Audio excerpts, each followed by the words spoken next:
नवोत्थान channel में आपका स्वागत है। दोस्तों नमस्कार, आपका हमारे नवोत्थान चैनल में स्वागत है। आज हम भानु भानु प्रतापपुर उपचुनाव के बाद छत्तीसगढ़ की बदलती हुई राजनीति पर चर्चा करेंगे। हमारे साथ हैं संयुक्त मध्य प्रदेश के पूर्व पूर्व पाठ्य अध्यक्ष। पुस्तक निगम के अध्यक्ष एवं वरिष्ठ कांग्रेस नेता श्री इकबाल अहमद रिजवी जी, और हम उनसे इस बदली हुई परिस्थिति पर करेंगे। सर नमस्कार। और मैं आपसे पूछना चाह रहा था, पहले तो सर मैं आपको बधाई दे दूं कि आप हिमाचल जीत चुके हैं और भानु प्रतापपुर उपचुनाव भी जीत चुके हैं। पहले तो आप इसकी बधाई स्वीकार करें। उसके बाद सर मैं आपको बताना चाह रहा हूँ, अभी स्क्रीन पे आपको दिख रहा होगा श्री भूपेश बघेल जी का बयान, जो इन्होंने कहा है कि ये जो जीत हुई है उसका उन्होंने स्वागत किया है। और इसमें सावित्री मंडावी जी को सावित्री मंडावी जी 21,171 वोटों से ब्रह्मानंद जी को हराया था, बीजेपी के अपने कैंडिडेट को। और उन्होंने कहा है कि जो कोर्राम है आज सर्व आदिवासी समाज के, वो 23,371 मत लिए हैं। और सीएम साहब बोल रहे हैं कि लगता है कोर्राम जी को आप और जोगी कांग्रेस के वोट मिले हैं। जी, ये उनका जो स्टेटमेंट है, ये एक उनका स्टेटमेंट, यहीं से अपन बात शुरू करेंगे। एक संयोग की बात है कि आप जोगी जी के भी साथ थे और जोगी कांग्रेस में भी रहे हैं। अभी आप अभी आप मेन कांग्रेस में पुनः वापस आए हैं। तो क्या आपको लगता है कि ये जो भूपेश बघेल जी बोल रहे हैं, तो ये क्या सही आपको लगता है कि वहाँ पर जो सर्व आदिवासी समाज ने जो इतना अच्छा प्रदर्शन किया है वो उसका है? आपके क्या बोलते, जो मुख्यमंत्री बोल रहे हैं वैसा ही कुछ है? जी बोलिए। देखिए देखिए ऐसा है कि सबसे पहले तो मैं हमारी बिटिया सावित्री मंडावी को मैं बहुत बहुत बधाई देता हूँ, क्योंकि उनके पति स्वर्गीय मनोज मंडावी मेरे बहुत करीब थे, मेरी बड़ी इज्जत करते थे, मेरे तो बेटे के बराबर था वो। बहरहाल उनकी जीत जो है उसके लिए मैं उनको और भूपेश बघेल जी को और पूरी कांग्रेस पार्टी को और खास करके कार्यकर्ताओं को बधाई देता हूँ, क्योंकि बिना कार्यकर्ताओं की मुस्तैदी के ये जीत हासिल नहीं हो सकती थी।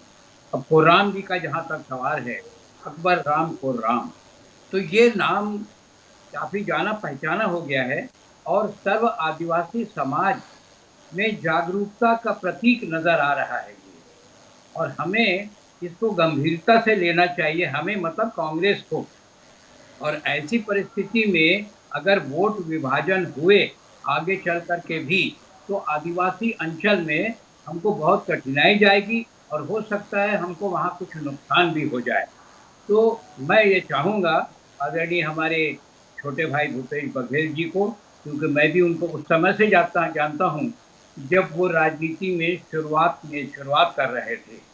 तो मैं ये चाहूँगा कि आदिवासी समाज की सभी समस्याओं को और उनको खासतौर से तवज्जो दी जानी चाहिए। उसी तरह से हमारे अनुसूचित जाति के जो लोग हैं, हमारा ये कहना है कि कांग्रेस जो है वो सर्वदलीय और सभी लोगों की पार्टी है। उसमें कोई भेदभाव कभी ना हुआ है, ना होगा, क्योंकि एक सेकुलर पार्टी है जिसका करीब करीब 130-35 साल का इतिहास रहा है। आज उसे देश में ज़रा कठिनाइयों का सामना करना पड़ रहा है। और रहा सवाल हमारे हिमाचल प्रदेश का, तो हिमाचल प्रदेश में तो भाजपा की एक तरह से देखा जाए तो बहुत बुरी हार हुई है और इतना पैसा पानी की तरह बहाने के बाद भी वहां जीत हासिल नहीं हुई। और दूसरी तरफ जहां तक गुजरात का सवाल है, गुजरात में और भाजपा भाजपा और गुजरात में बिन मोदी सब सून। बिना मोदी के कोई कुछ नहीं है ना। तो मोदी जी के कारण ही आज भाजपा का अस्तित्व है, और मैं उन्हें भी वहाँ की जीत के लिए भी बधाई देता हूँ। और वहाँ पर वोट विभाजन बड़ी महत्वपूर्ण भूमिका अदा की है गुजरात में, कि एक तो ओवैसी साहब को हमेशा की तरह उनकी जमानत जब्त हो गई, ये तो जा करके वहाँ पर भाजपा की मदद ही करते हैं। और रहा सवाल आप पार्टी और कांग्रेस में, ये तीनों में वोट विभाजन हुआ है, उसके कारण ही इतनी बड़ी संख्या में भाजपा की जीत हुई है। वरना भाजपा अगर जीतती भी ना, तो वही पिछले हिसाब से 5, 10, 15 वोट से ही जीतती, और वो भी केवल आदरणीय मोदी जी के कारण। वरना वहां पर कोई भी ऐसी बात नहीं है, इतनी इनकम्बेंसी है। और लोगों को वहाँ विकास का नाम तो लेते हैं, मगर वहाँ विकास नाम की कोई चीज नहीं है। लेकिन फिर भी जीत जीत होती है, और इतनी बड़ी जीत जो इसके पहले कभी नहीं, उसके लिए भी हम मोदी जी के साथ साथ भाजपा को भी बधाई देते हैं। और ओवैसी जी से हम ये निवेदन करते हैं कि आइंदा अपनी जमानत जब्त कराने से अपनी इज्जत बचाइए। आप बैरिस्टर हैं, बारटला हैं, आप सुप्रीम कोर्ट में अगर वकालत करेंगे तो वो ज्यादा बेहतर होगा, और कौम के लिए आप आवाज सुप्रीम कोर्ट में उठाइए।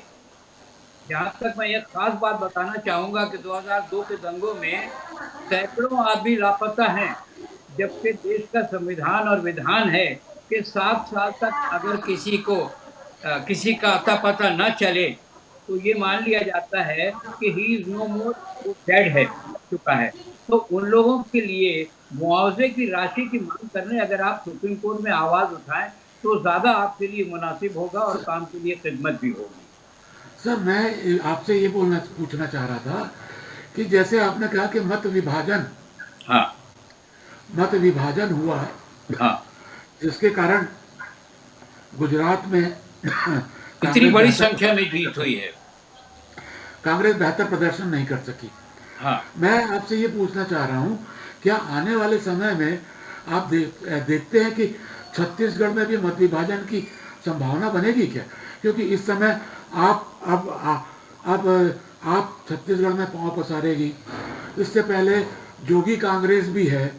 तो देखा जाए तो आप और जोगी कांग्रेस, ये जो वोट हैं, ये सेकुलर वोट ही हैं। हाँ। तो ये वोट तो कांग्रेस के थे। अगर ये भूपेश जी एक कहाँ से नया एक चीज लेके आ रहे हैं कि ये जोगी कांग्रेस और आपकी का मत ये पाया है, तो इस पर थोड़ा सा आप कुछ बताना चाहें।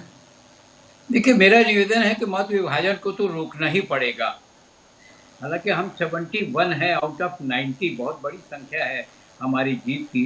अगर उसको बरकरार रखना है और अपने को सत्ता में बने रहना है, तो उसके लिए हमको इन दलों से कम संपर्क करना चाहिए। अगर हमको सेकुलर सरकार फिर से अपने प्रदेश में चाहिए। मत विभाजन, अगर यहाँ पर मान लीजिए हमारे अरविंद केजरीवाल जी अगर आ जाते हैं, जिनकी संभावना व्यक्त की जा रही है, उनके लोगों से भी मेरी चर्चा होती है, तो उन लोगों ने भी अंदरूनी अपना काम शुरू कर दिया है। तो वो हो गए। वो जोगी कांग्रेस, जोगी जी का भी एक अपना अलग महत्व है, तो उनके लिए भी लोग प्रचार करेंगे कि लोग भाई चलिए श्रद्धांजलि स्वरूप वोट डालें। तो वोट तो पड़ेंगे ना, उतना जोगी जी के रहते में जितना नहीं पड़ते, उससे जरा कम पड़ेंगे, मगर पड़ेंगे वोट। तो इस तरह, और ये सब बढ़ करके अकबर राम और राम जो है ना, ये ये संकेत देता है कि आदिवासी एकजुट हो रहे हैं। और ये जो है, ये हर सर एक के मैं लिए। आपसे सर मैं आपसे एक चीज पूछना चाह रहा था। आप जोगी कांग्रेस में भी रहे हैं, उनकी तासीर भी समझते हैं। किसी भी पार्टी को किसी भी पार्टी को आ, विकसित होने के लिए, सस्टेन करने के लिए एक मिथक की जरूरत होती है, एक आदर्श की जरूरत होती है। जोगी जी अब नहीं हैं। जोगी जी ने केवल छत्तीसगढ़ियावाद को लेकर के जोगी जी जनता के बीच गए थे, और अखंड छत्तीसगढ़ियावाद को लेकर। लेकिन आज की परिस्थिति में भूपेश बघेल उसी लाइन पर हैं, और जोगी जी भी नहीं हैं। ऐसे में क्या वह पार्टी अपना अस्तित्व बचा पाएगी कि नहीं, या क्या वो आने वाले समय में कांग्रेस में मर्ज हो सकती है? इस पर आप क्या संभावना देखते हैं? देखिए, अब ये तो मर्ज होने का जहाँ तक सवाल है, तो जोगी जी ने भी काफ़ी प्रयास किया था, मगर कुछ लोगों ने अड़ंगा लगाया, इस कारण उनका प्रवेश नहीं हो पाया।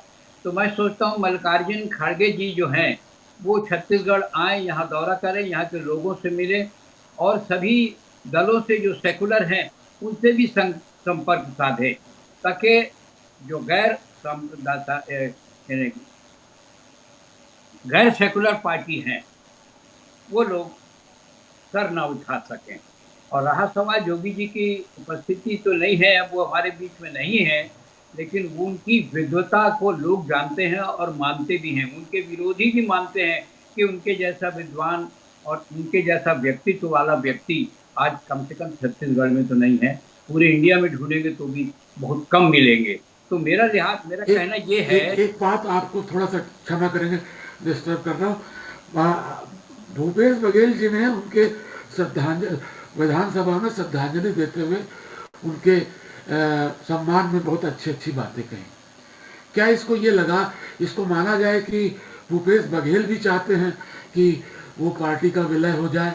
क्योंकि अभी जो देखने में आ रहा है कि पार्टी के जो जोगी कांग्रेस के जो एक विधायक हैं सिंह साहब, धर्मजीत सिंह जी, वो बीजेपी की तरफ झुकते नजर आ रहे हैं। हालांकि अब उनकी शायद स्थिति नहीं बनेगी, क्योंकि बीजेपी में भी अब गुजरात चुनाव के बाद शायद चेंज आ जाए, तो लेकिन उनका जो झुकाव इस समय वहाँ दिख रहा है। तो आप क्या सोच रहे हैं, ऐसे में क्या पोजीशन बन सकती है? क्या वो कांग्रेस में आएगा वो धड़ा, या आ सकता है, या सिंह साहब बीजेपी में जा सकते? आप क्या संभावना देख रहे हैं? देखिए, मैं तो यही कहूँगा कि हमें दूरदर्शिता से काम लेना चाहिए। बाद में हाथ मलने से अच्छा है कि जब चिड़िया चुग गई खेत की बात जो है कहावत चरितार्थ ना हो। हमें हर तरह का प्रयास करना चाहिए ताकि हमारे सेकुलर वोट बटें ना। अब अजीत जोगी जी भले आज नहीं हैं, मगर उनके चाहने वाले और दिलो जान से चाहने वाले लोग आज भी हैं। तो कुछ ना कुछ परसेंटेज वोट तो जोगी कांग्रेस को जाएगा, उसको रोकना ज़रूरी है। रहा सवाल आप पार्टी का, तो आप पार्टी का अभी उतना वर्चस्व यहाँ पर नहीं आया है। तो मेरा निवेदन यही है कि हर तरह के प्रयास किए जाएं ताकि हमारी जीत सुनिश्चित हो। वैसे भी मेरी ये मान्यता है कि माननीय भूपेश बघेल जी जो प्रयास कर रहे हैं, जो मेहनत कर रहे हैं, वो आगे अगले चुनाव में भी अगले साल कारगर सिद्ध होगी, इसमें कोई दो मत नहीं है। बहुत मेहनत कर रहे हैं भूपेश बघेल जी, मेहनती हैं और एक नई चीज़ पैदा कर दी, गोबर और गौमूत्र को भी ला दिया उन्होंने, कि बता दिया कि ये बेकार नहीं है, इनका भी इस्तेमाल किया जा सकता है। तो ये चीज़ें ग्रामीण अंचल के लोगों पर बहुत असर कर चुकी हैं और आगे भी करेगी। जी, लेकिन मैं आपको आदरणीय आपको आदरणीय आपको बहुत बहुत धन्यवाद, आप हमारे चैनल पे आए। इसी तरह हम आपसे और भी चर्चा करते रहेंगे। ये थे इकबाल अहमद रिजवी जी, कांग्रेस के वरिष्ठ नेता, और वो आप हमसे चर्चा कर रहे थे। आप जुड़े, आपका पुनः पुनः धन्यवाद। नमस्कार। नमस्कार।